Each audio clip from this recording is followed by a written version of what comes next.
Hi കൂട്ടുകാർ, അസ്സലാമു അലൈക്കും വറഹ്മത്തുള്ളാഹി തആല വബറകാതുഹു. 4ാം ക്ലാസ് ഹാഫ് ഇയർലി എക്സാമിനെ ആസ്പദമാക്കിയിട്ട് നമ്മൾ ഒരു മോഡൽ ക്വസ്റ്റ്യൻ പേപ്പറാണ് ഇവിടെ ചെയ്യുന്നത്. നമുക്ക് ചോദ്യത്തിലേക്ക് കടക്കാം. തജ്വീദുൽ ഖുർആനിൻ്റെ ചോദ്യപേപ്പറാണ്. അപ്പോൾ നമുക്ക് ചോദ്യം 1 മുതൽ 6 വരെ കോളത്തിൽ ശരി അടയാളപ്പെടുത്താനാണ്. ചോദ്യം വായിച്ച് മനസ്സിലാക്കാം. ബിസ്മില്ലാഹിർ റഹ്മാനിർ റഹീം. 1. സാക്കിനായ നൂനിനെ ഇൽഹാർ ചെയ്തതിന് ഉദാഹരണം. സാക്കിനായ നൂനും തൻവീനൊക്കെ എല്ലാവർക്കും അറിയാമല്ലോ അല്ലേ? അപ്പോൾ ഒന്ന് മനസ്സിലാക്കാം. ആർക്കെങ്കിലും മനസ്സിലാവാത്തവരുണ്ടെങ്കിൽ നമുക്കൊന്ന് അത് ഓർത്തെടുക്കാം. അപ്പോൾ ഞാൻ ഇന്നലെ 3ാം ക്ലാസ്സിൽ വേണ്ടിയിട്ടത് ചെയ്തൊരു പേപ്പറാണ്. സാക്കിനായ നൂന് തൻവീന്. സാക്കിനായ നൂന് ഹർക്കത്തുകളൊന്നും ഇല്ലാത്ത നൂനാണ് സാക്കിനായ നൂന്. ഇനി നൂന് സുക്കൂന് ഇട്ടാലും അത് സാക്കിനായ നൂന് തന്നെ, സാക്കിനായ നൂന് തന്നെയാണ്. സുക്കൂനുള്ളത് സാക്കിനായ നൂന്. ഇവിടെ സുക്കൂന് വരാതെ ഇങ്ങനെ വന്നാലും സാക്കിനായ നൂന് തന്നെ. ഒരു അലിഫാണെങ്കിലും അതിന് ഹർക്കത്തുകളൊന്നും ഇല്ലെങ്കിൽ അത് സാക്കിനായ അലിഫാണ്, മനസ്സിലാക്കുക. അപ്പം അത് സാക്കിനായ നൂന് എന്നാൽ ഇതാണ്. ഇനി തൻവീന് പറയുന്നുണ്ട് നമുക്ക്. തൻവീൻ എന്താണ്? ഒരക്ഷരം ഞാൻ ഇവിടെ എഴുതിയിട്ടുണ്ട്, ബാ. അതൊരക്ഷരം, ഉദാഹരണത്തിന് ഒരക്ഷരം എഴുതിയതാണ്, ബാ. ബാന് ഫത്തഹ് നൽകാം. അപ്പം നമുക്ക് ബാ എന്ന് പറയാം. 2 ഫത്തഹിൻ്റെ തൻവീനുകൾ നൽകാം, ഫത്തഹ തൻവീൻ.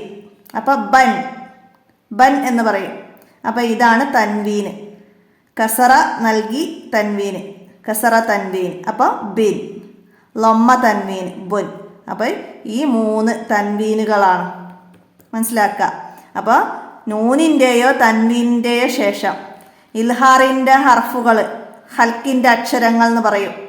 അംസ, ഹ, ഐന്, ഹ, ഐന്. ഈ 6 അക്ഷരങ്ങൾ നൂനിൻ്റെയോ തൻവീനിൻ്റെയോ ശേഷം വന്നാൽ അവിടെ ഇൽഹാർ ചെയ്യണം. ഇൽഹാർ മനസ്സിലാക്കുക. ഇനി ഈ തൻവീനുകൾക്കും സാക്കിനായ നൂനുകൾക്കും ശേഷം യാ, വാവ്, മീമ്, നൂന് ഇദ്ഗാമും ബിഉന്നയുടെ അക്ഷരങ്ങളാണ്.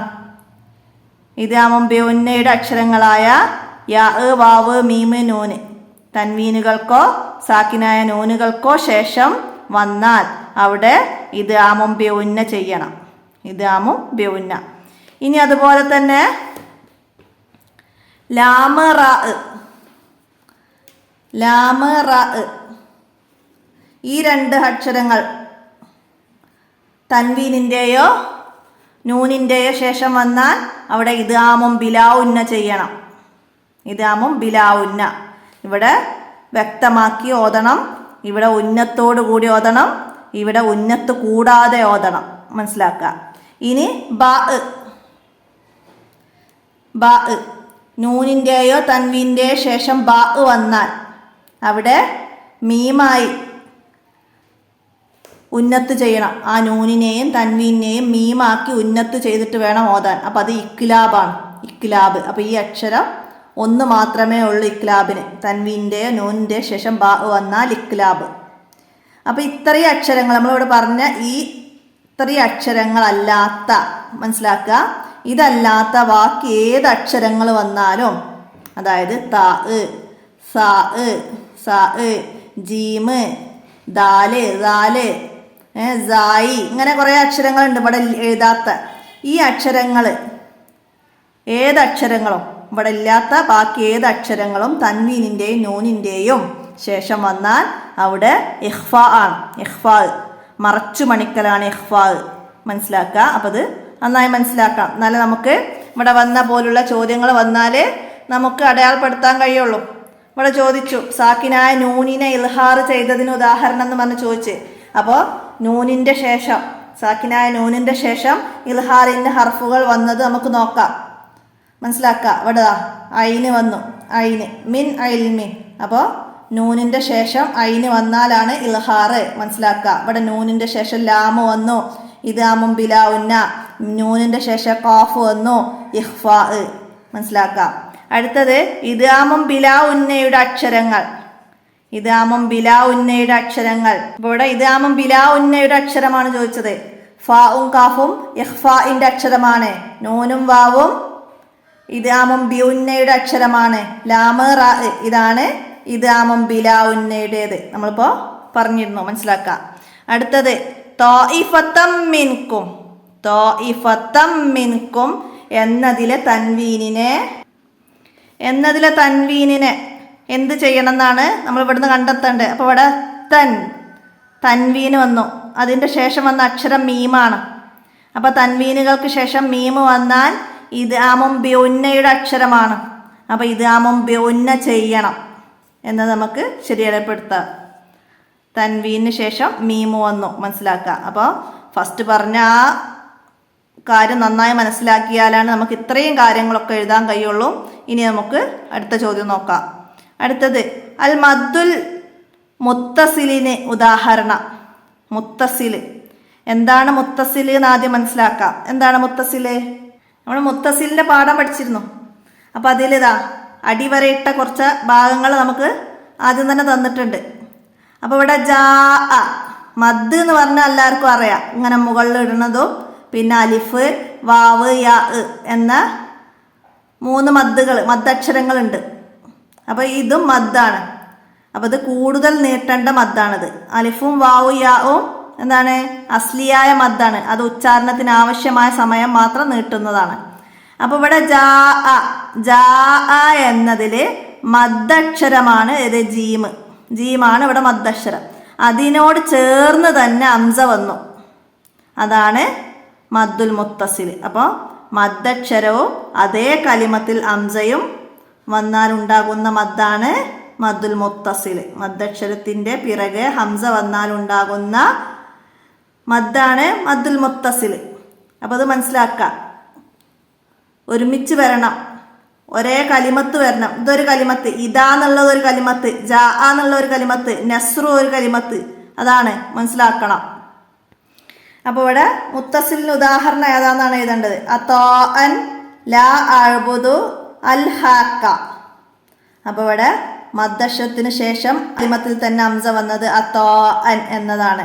അപ്പം അത് എഴുതാം, ശരിയടയാളപ്പെടുത്താം. അപ്പോൾ ഇവിടെ ലാ അഅ്ബുദു ഇതൊരു കലിമത്ത്, ഇതൊരു കലിമത്താണ്. അപ്പോൾ ഇവിടെ മുൻഫസിൽ മനസ്സിലായിട്ടുണ്ടാവും. ഞാൻ പറഞ്ഞ ഉദാഹരണങ്ങളൊക്കെ പാടെടുക്കുമ്പോൾ പറഞ്ഞിട്ടുണ്ട്. മുൻഫസിൽ ആദ്യ അക്ഷരത്തിൽ മദ്ദും ആദ്യ കലിമത്തിൽ മദ്ദും അടുത്ത കലിമത്തിൻ്റെ ആദ്യത്തിൽ ഹംസയും. മുൻഫസിൽ മനസ്സിലാക്കുക. ഇവിടെ അൽ ഹാക്ക എന്താണ് വന്നത്? മദ്ദക്ഷരത്തിന് ശേഷം സ്ഥിരമായ ഒരു സുക്കൂനുണ്ട് ഇവിടെ, ക. 2 കാഫുകൾ ചേർന്നാലാണ് ശബ്ദമുള്ള കാഫ് വരുന്നത്. ഒരു സുക്കൂനുള്ള കാഫും ഒരു ഹർക്കത്തുള്ള കാഫും ചേർന്നതാണ് ശബ്ദമുള്ള കാഫ്. അപ്പോൾ ഇവിടെ മദ്ദക്ഷരത്തിന് ശേഷം അടുത്ത അക്ഷരം ഒരു സുക്കൂനാണ്, സുക്കൂനുള്ള ഒരു അക്ഷരമാണ്. അപ്പോൾ സ്ഥിരമായ സുക്കൂന് വരുന്നതാണ്, മദ്ദക്ഷരത്തിന് ശേഷം സ്ഥിരമായ സുക്കൂന് വരുന്നതാണ് ലാസ്യം. അപ്പോൾ അത് നമുക്ക് അതിൻ്റെ ഭാഗം വരുമ്പോൾ മനസ്സിലാക്കാം.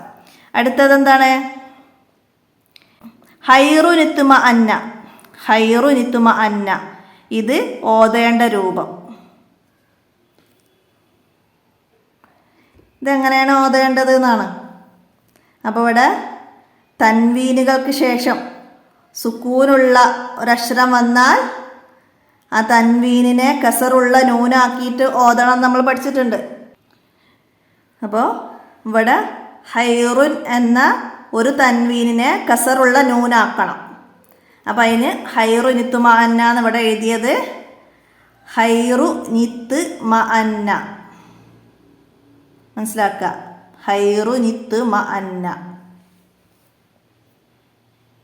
അപ്പോൾ അതാ ശരിയിടേണ്ടത്. ഇവിടെ ഹൈറുൻ എന്ന തൻവീൻ തന്നെ വരുന്നുണ്ട്, അപ്പം അത് ശ്രദ്ധിക്കണം. അപ്പോൾ ഇവിടെ ഒരു ലൊമ്മേ വരുള്ളൂ. ഇവിടെ ലൊമ്മ തൻവീൻ വന്നു, അങ്ങനെ വരാൻ പാടില്ല. ഒരു ലൊമ്മാണ് ഇവിടെ ഹർക്കത്തുള്ള നൂനായിട്ട് മാറിയത്. മനസ്സിലാക്കുക, ഹൈറു നിത്ത് മ അന്ന എന്നതാണ് അവിടെ ശരി അടയാളപ്പെടുത്തേണ്ടത്. മനസ്സിലാക്കുക. അടുത്തത് എന്താണ്? 3 അലിഫിൻ്റെ കതിർ നീട്ടൽ നിർബന്ധമാണ്. 3 അലിഫിൻ്റെ കതിർ നീട്ടൽ നിർബന്ധമാണ്. എന്ത്? മദ്ദുല്ലാസ്യം. മദ്ദുല്ലാസ്യം ഇവിടെ മുത്തസിലും മുൻഫസിലും വന്നിട്ടുണ്ട്. മുത്തസിലും മുൻഫസിലും എത്രയാണ് നീട്ടേണ്ടത്? 7 ഹർക്കത്ത്. അതായത് മൂന്നര അലിഫ്, മൂന്നര അലിഫിൻ്റെ കതിർ നീട്ടണം. ഇവിടെ 3 അലിഫാണ്, 3 അലിഫ് ലാസിമാണ്. മൂന്നര അലിഫ് നീട്ടേണ്ടത് മുത്തസിലും മുൻഫസിലുമാണ്. മുത്തസിൽ 3.5 അലിഫ്, മുത്തസിൽ പോലെ തന്നെയാണ് മുൻഫസിലും നീട്ടേണ്ടത്. അങ്ങനെയാണ് നമ്മൾ പഠിച്ചത്. അപ്പോൾ മനസ്സിലാക്കുക, 3.5 അലിഫാണ് മുത്തസിലും മുൻഫസിലും. ലാസിം 3 അലിഫ്, 3 അലിഫ് മനസ്സിലാക്കുക. 7 ഹർക്കത്ത്, ഹർക്കത്തുകൾ പറയുന്നത് 7 ഹർക്കത്ത് വരെ മുത്തസിലും മുൻഫസിലും. മദ്ദുൽ ലാസിം 6 ഹർക്കത്ത് വരെ നീട്ടാം, 6 ഹർക്കത്ത്. ഇത് മുത്തസിലും മുൻഫസിലും 7 ഹർക്കത്താണ്, മനസ്സിലാക്കുക, 7 ഹർക്കത്ത്. ഒരു അലിഫിൻ്റെ കദർ എന്ന് പറഞ്ഞാൽ 2 ഹർക്കത്താണ്. 2 ഹർക്കത്ത് എന്ന് പറഞ്ഞാൽ ഒരു അലിഫിൻ്റെ കദർ. അത് നന്നായി മനസ്സിലാക്കുക. അപ്പം അങ്ങനെ മനസ്സിലാക്കി വെക്കുക. അടുത്ത ഇനി മാച്ച് ചെയ്യാനാണ്, ചേരുംപടി ചേർക്കണം. എന്താണ് ഇവിടെ വന്നത്? ഹദർ, മഹ്റജ്, സിഫത്ത്, തദ്വീർ, തർത്തീൽ. ഇതൊക്കെ എന്താണ് നമുക്ക് മനസ്സിലാക്കാം. എന്താണ് ഹദർ എന്ന് പറഞ്ഞാൽ വേഗത്തിൽ ഓതലാണ് ഹദർ. അപ്പം അതിൻ്റെ ബി നമുക്കവിടെ എഴുതി കൊടുക്കാം, ബി. അടുത്തതാ മഹ്റജ്. മഹ്റജ് എന്ന് പറഞ്ഞാൽ എന്താണ്? ആ പാഠത്തിൽ തന്നെ നിങ്ങൾക്ക് മാച്ച് ചെയ്യാൻ വന്നിട്ടുണ്ട് അല്ലേ? ഒന്നാമത്തെ പാഠത്തിൽ മഹ്റജ് എന്ന് പറഞ്ഞാൽ ഉച്ചാരണ സ്ഥാനത്തിനാണ് മഹ്റജ്, ഉച്ചാരണ സ്ഥാനം. അപ്പം അതിൻ്റെ ഡി നമുക്കവിടെ എഴുതി കൊടുക്കാം. അടുത്തത് സിഫത്ത്. സിഫത്ത് എന്ന് പറഞ്ഞാൽ ഉച്ചരിക്കുന്ന രീതിക്കാണ്. അപ്പം അതിൻ്റെ ഇ എഴുതാം. അടുത്ത തദ്വീർ. തദ്വീർ എന്ന് പറഞ്ഞാൽ എന്താണ്? തദ്വീർ എന്ന് പറഞ്ഞാൽ മധ്യനിലയിൽ ഓതുക, മധ്യനിലയിൽ, എ. തദ്വീർ മധ്യനിലയിൽ ഓതുക. തർത്തീൽ, വറത്തിലിൽ ഖുർആന തർത്തീല, ഖുർആൻ സാവധാനം ഓതുക. അപ്പോൾ അതിൻ്റെ സി നമുക്ക് എഴുതാം. ഖുർആൻ ഓതേണ്ട രീതി തർത്തീലായിട്ടാണ്, മനസ്സിലാക്കുക. അതൊക്കെ പഠിക്കട്ടെ. അതിൽ അടുത്ത ഇനി പൂരിപ്പിക്കാനാണ്. വിട്ട ഭാഗം പൂരിപ്പിക്കണം. എന്താണ്? നിയമം പാലിക്കാതെയുള്ള പാരായണം കുറ്റകരവും ഖുർആനിൻ്റെ ഡാഷിനും കാരണമാകും. എന്താണ്? ഖുർആനിൻ്റെ ശാപത്തിനും കാരണമാകുന്നതാണ് എഴുതുക. അടുത്തത് സാക്കിനായ മീമിന് ശേഷം മീമു വന്നാൽ, സാക്കിനായ മീമിന് ശേഷം മീമു വന്നാൽ, ഞങ്ങൾ 5ാമത്തെ പാഠമായിട്ട് അഹ്കാമും മീമി സാക്കിനത്ത് നിങ്ങൾ പഠിച്ചിട്ടുണ്ട്. സാക്കിനായ മീമിൻ്റെ വിധികൾ. സാക്കിനായ മീമിൻ്റെ വിധികൾ 3ആണ്. ഇഖ്ഫാ, ഇൽഹാർ, ഇദ്ഗാം, ഇങ്ങനെ 3 എണ്ണമാണ്. അപ്പോൾ സാക്കിനായ മീമ്, സുക്കൂനുള്ള മീമും സുക്കൂനില്ലാത്ത മീമും വരാം. അപ്പോൾ ഇത് രണ്ടുമാണ് സാക്കിനായ മീമ്, മനസ്സിലാക്കുക.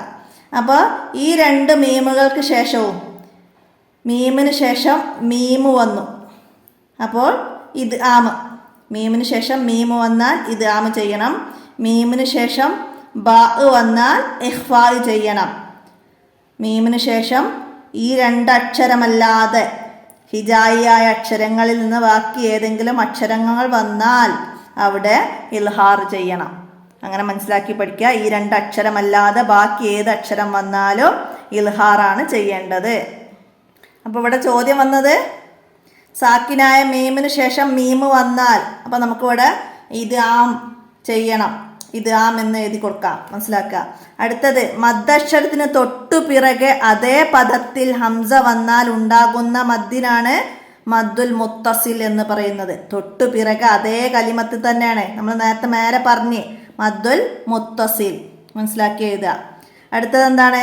ധാരാളമായി ഖുർആൻ പാരായണം ചെയ്യുന്നവരെ അല്ലാഹു തആല അവൻ്റെ അഹ്ലുകാർ എന്നാണ് വിശേഷിപ്പിച്ചിട്ടുള്ളത്.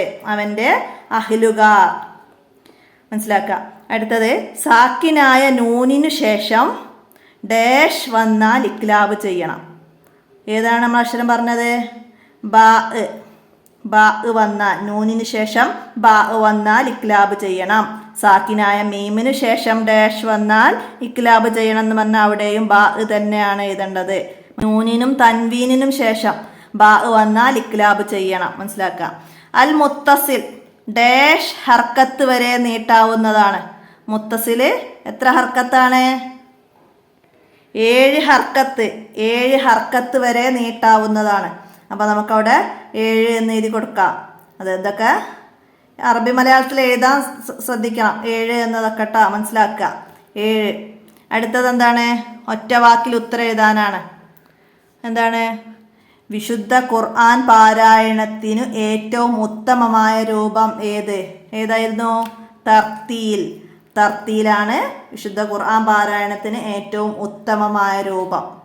അപ്പം ഇതുപോലെ ചോദ്യം തിരിച്ചു വരും. സാവധാനം ഓതുന്നതിന് എന്ത് പറയും? തർത്തീൽ എന്ന് പറയും. അങ്ങനെയും പഠിക്കുക, മനസ്സിലാക്കി പഠിക്കുക. അതുപോലെ തന്നെ വേഗത്തിൽ ഓതുക എന്നതിന് ഹദർ എന്ന് പറയും. അത് തിരിച്ചും ചോദിക്കാം. ഹദർ എന്ന് പറയുന്നത് എന്തിനാണ്? വേഗത്തിൽ ഓതുക എന്നതിനാണ്. അതുപോലെ മധ്യനിലയിൽ ഓതുക, തദ്വീർ അതൊക്കെ ചോദ്യമായിട്ട് വരാം, മനസ്സിലാക്കുക. ഇനി എന്താണ്? അഹ്കാമുൻ നൂനി സാക്കിന വ തൻവീൻ എത്ര? അഹ്കാമുൻ നൂനി സാക്കിന വ തൻവീൻ, അതായത് നൂനിൻ്റെയും തൻവീൻ്റെയും വിധികൾ എത്ര എന്നാണ്. അപ്പോൾ 5 സാക്കിനായ നൂനിൻ്റെയും തൻവീൻ്റെയും വിധികൾ 5. ഇദ്ആം, ഇൽഹാർ, ഇദ്ആമും ബിഉന്ന, ഇദ്ആമും ബിലാ ഉന്ന, ഇഖ്ഫാ, ഇക്ലാബ്. ഇങ്ങനെ 5 ഉണ്ട്. അപ്പോൾ അത് എഴുതുക. അടുത്തത് എന്താണ്? അസ്സോഹത്ത് എന്നതിലെ മദ് ഏത്? സോ എന്നതിനെ നീട്ടാൻ ഇവിടെ മദ്. അതിന് ശേഷം വന്ന അക്ഷരം ശബ്ദമുള്ള ഒരു അക്ഷരമാണ്. അപ്പോൾ അവിടെ എന്താണ്? ലാസിമായ മദ്ദാണ്. സുക്കൂനുള്ള ഒരക്ഷരവും ഹർക്കത്തുള്ള ഒരക്ഷരവും ചേർന്ന് വന്ന മദ്ദാണ്. അപ്പോൾ മദ്ദുൽ ലാസിം എന്ന് നമുക്ക് ഇവിടെ എഴുതി കൊടുക്കണം. അപ്പോൾ ഇത് മനസ്സിലാക്കി വെക്കാം. മദ്ദക്ഷരത്തിന് ശേഷം ശബ്ദമുള്ള ഒരു അക്ഷരം ഉണ്ടോ അവിടെ ലാസിമാണ് നമുക്ക് മനസ്സിലാക്കി വെച്ചാൽ മതി. അത് ഹർക്കത്തുള്ള ഒരക്ഷരവും സുക്കൂനുള്ള ഒരക്ഷരവും ചേർന്നതാണ്, മനസ്സിലാക്കാം. അടുത്തത് മിൻ ഷൈഇൻ. എന്താണ്? സാക്കിനായ നൂന്, അതിൻ്റെ ശേഷം ഷീന് വന്നു. മനസ്സിലാക്കുക. എന്നതിലെ സാക്കിനായ നൂനിൻ്റെ വിധി എന്ത്? നൂന് ശേഷം ഷീനാണ് വന്നത്. ഷീന് നമ്മൾ നേരത്തെ പറഞ്ഞ അക്ഷരത്തിലൊന്നുമില്ല. അപ്പോൾ പറയാത്തൊരക്ഷരം, അതിന് ശേഷം നമ്മൾ പറയാത്ത അക്ഷരങ്ങളിൽ ഏതെങ്കിലും ഒന്ന് വന്നാൽ എന്താണ്? ഇഖ്ഫാ ആണെന്ന് പറഞ്ഞിട്ടുണ്ട്. അപ്പോൾ നമുക്കവിടെ ഇഖ്ഫാ എന്ന് എഴുതാം. ഷീന് ഇഖ്ഫാ ആണ്, മനസ്സിലാക്കുക. അടുത്തത് ഹും ഫീഹാ ഖാലിദൂൻ. ഇവിടെ സാക്കിനായ മീമിന് ശേഷം ഫാ വന്നിട്ടുണ്ട്. അപ്പോൾ അതാണ് ഇവിടെ ചോദ്യം വരുന്നത്. എന്നതിലെ സാക്കിനായ മീമിൻ്റെ വിധി എന്ത്? സാക്കിനായ മീമിന് ശേഷം ഫാ ആണ് വന്നത്. നമ്മൾ പറഞ്ഞു മീമും ബാവും അല്ലാത്ത ഏത് അക്ഷരം വന്നാലും ഇൽഹാറാണെന്ന് പറഞ്ഞു. അപ്പോൾ അത് മനസ്സിലാക്കണം. മീമിന് ശേഷം ഫാ ആണ്. ബാക്കി അക്ഷരങ്ങളാണ്, മീമും ബാവും അല്ലാത്ത ബാക്കി അക്ഷരമാണ് വന്നത് ഫാ. അപ്പോൾ ഇൽഹാർ എന്ന് നമുക്കിവിടെ എഴുതി കൊടുക്കാം. അടുത്തതാ മദ്ദുൽ മുൻഫസിലിന് ഒരു ഉദാഹരണം എഴുതുക. മുൻഫസിൽ, അതായത് മദ്ദക്ഷരത്തിന് ശേഷം അതേ കലിമത്തിൽ തന്നെ ഹംസ വന്നാൽ മുത്തസിലാന്ന് നമ്മൾ പറഞ്ഞു. എന്നാൽ മുൻഫസിൽ എന്തായിരുന്നു? മുൻഫസിൽ എന്നാൽ ആദ്യ കലിമത്തിൽ മദ്ദക്ഷരവും അടുത്ത കലിമത്തിൻ്റെ ആദ്യത്തിൽ ഹംസയും വരുന്നതാണ്. ലാ അഅ്ബുദു അതാണ് മുൻഫസിൽ. ലാ ഉഖ്സിമു ഇർജിഇ ഇലാ ഫീ അംരി. അപ്പോൾ നമുക്ക് എഴുതാൻ കഴിയണം ഉദാഹരണം. അപ്പോൾ ആ രീതിയിൽ ഏതെങ്കിലും വേർഡ്സുകൾ പഠിച്ചു വെക്കുക. മദ്ദക്ഷരത്തിൻ്റെ ശേഷം അടുത്ത കലിമത്തിൽ ഹംസ വരുന്നത്. ലാ അഅ്ബുദ്, ലാ ഉഖ്സിമു, അതുപോലെ മനസ്സിലാക്കി പഠിക്കുക. അപ്പോൾ നമുക്ക് അങ്ങനെ ഏതെങ്കിലും എഴുതാൻ കഴിയണം. അതുപോലെ മുത്തസിലിന് ജാ പിന്നെ മാ അറാഊൻ അങ്ങനെയൊക്കെ എഴുതി വെക്കാം, മനസ്സിലാക്കി പഠിക്കുക. രണ്ടും ഓരോരോ ഉദാഹരണങ്ങൾ പഠിച്ചു വെക്കുക. ഇതുപോലെ മുത്തസിൽ ചോദിക്കാം. ഇനി ഒറ്റ വാചകത്തിൽ ഉത്തരങ്ങൾ എഴുതാനാണ്. സാക്കിനായ നൂനിനെ ഇഖ്ഫാ ചെയ്തതിനു 2 ഉദാഹരണങ്ങൾ. സാക്കിനായ നൂനിനെ ഇഖ്ഫാ ചെയ്തതിന് 2 ഉദാഹരണം. അതായത് ഇഖ്ഫായിൻ്റെ ഏതക്ഷരങ്ങൾ വരുന്നതോ എഴുതാം നൂനിൻ്റെ ശേഷം. അപ്പം എന്തൊക്കെ എഴുതാം നമുക്ക്? കുൻ ഫയകൂൻ, നൂനിൻ്റെ ശേഷം ഫ വന്നു. അതുപോലെ അംഫുസക്കും, അംഫുസക്കും, നൂനിന് ശേഷം ഫ വന്നു. എല്ലാ അക്ഷരങ്ങളും വെച്ച് നമുക്ക് 15 അക്ഷരങ്ങൾ വരുന്നുണ്ട് ഇഖ്ഫായിന്. മിംവാലിൻ,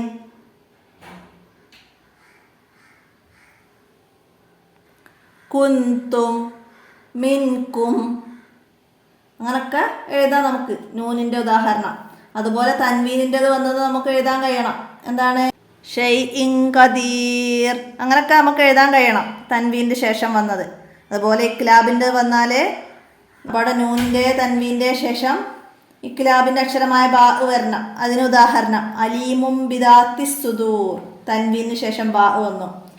മിംബാഴ്ദീൻ, മിംബാഴ്ദീൻ, നൂനിൻ്റെ ശേഷം ബാ വന്നു. അപ്പോൾ അതൊക്കെ ഓരോ ഉദാഹരണങ്ങൾ നന്നായി മനസ്സിലാക്കി പഠിക്കുക. ഏതാ വരിക നമുക്ക് പറയാൻ പറ്റില്ല. സാക്കിനായ മീമിന് ശേഷം ബാ വന്ന് ഇഖ്ഫായിന് ഉദാഹരണം എഴുതാൻ വന്നാൽ നമുക്ക് എഴുതാൻ കഴിയണം. അപ്പോൾ അതൊക്കെ പഠിക്കുക. അടുത്തത് എന്താണ്? അൽ മദ്ദുൽ അസ്ലി എന്നാൽ എന്ത്? മദ്ദുൽ അസ്ലി എന്നാൽ എന്താണ്? മദ്ദക്ഷരത്തെ ഉച്ചരിക്കാൻ ആവശ്യമായ സമയം മാത്രം നീട്ടുന്നതിനാണ് മദ്ദുൽ അസ്ലി എന്ന് പറയുന്നത്. നിങ്ങൾ 6ാമത്തെ പാഠം മദ്ദുൽ അസ്ലി അതിൽ പറയുന്നുണ്ട്.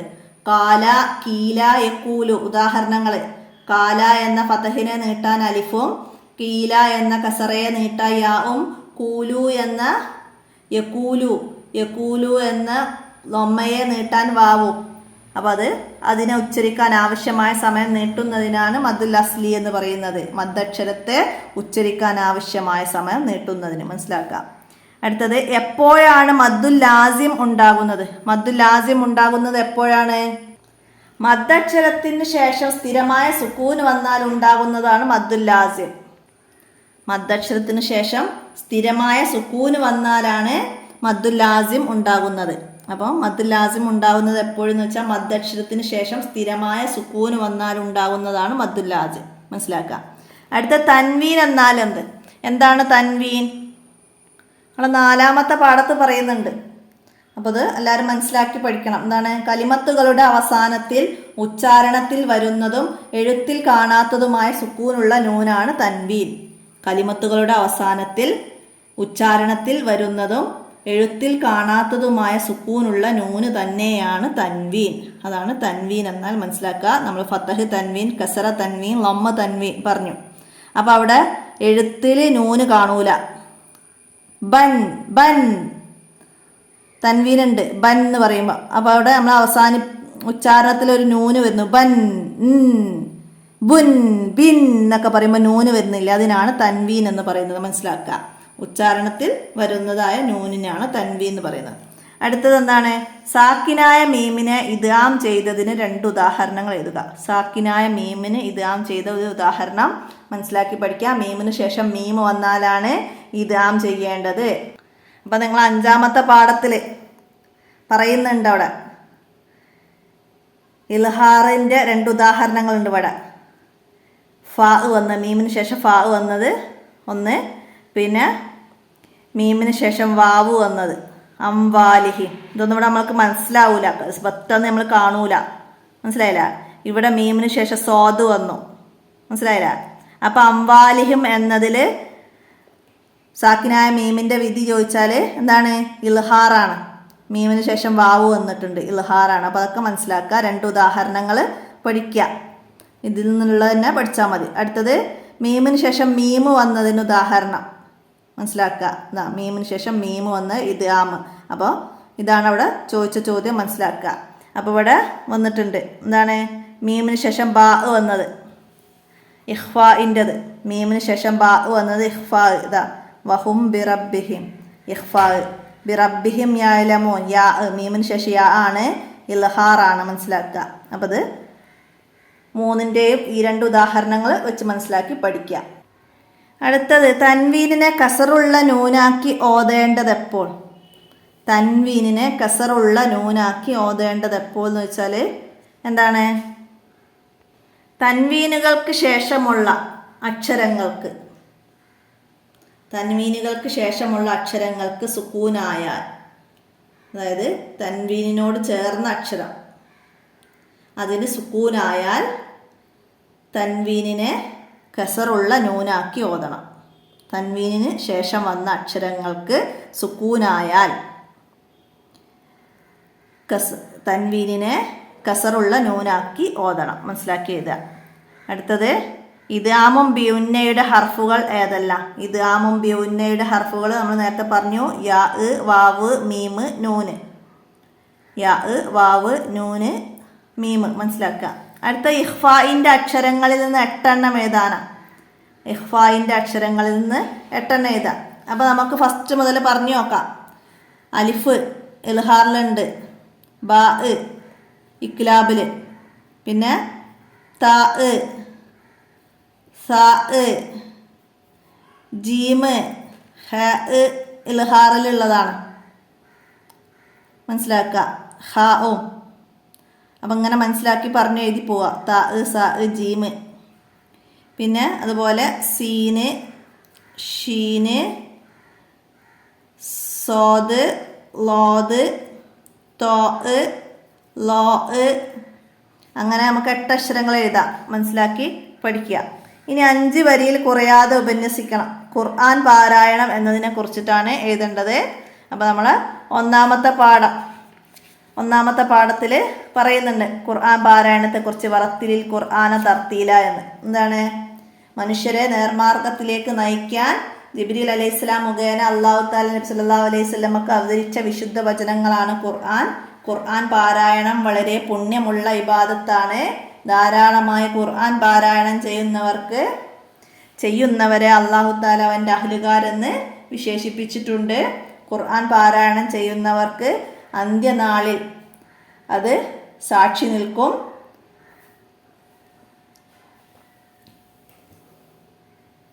അള്ളാഹുവിൻ്റെ വിശുദ്ധ വചനങ്ങളായ ഖുർആൻ ചില പ്രത്യേക നിയമങ്ങൾ പാലിച്ചുകൊണ്ട് വേണം പാരായണം ചെയ്യാൻ.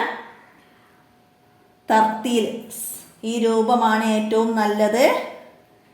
ഖിറാഅത്തിൻ്റെ 3 രൂപങ്ങൾ തർത്തീല്, ഹദർ, തദ്വീർ എന്നിങ്ങനെയാണ്. 3 രൂപത്തിലാണെങ്കിലും തജ്വീദ് നിയമങ്ങൾ പാലിച്ചു കൊണ്ടാവൽ നിർബന്ധമാണ്. അത്രയും കാര്യങ്ങൾ ഖുർആൻ പാരായണത്തെ കുറിച്ചിട്ട് എഴുതണം. അടുത്തത് മദ്ദുൽ ഫർഇയെ കുറിച്ചിട്ട് എഴുതാനാണ്. എന്താണ് മദ്ദുൽ ഫർഇ?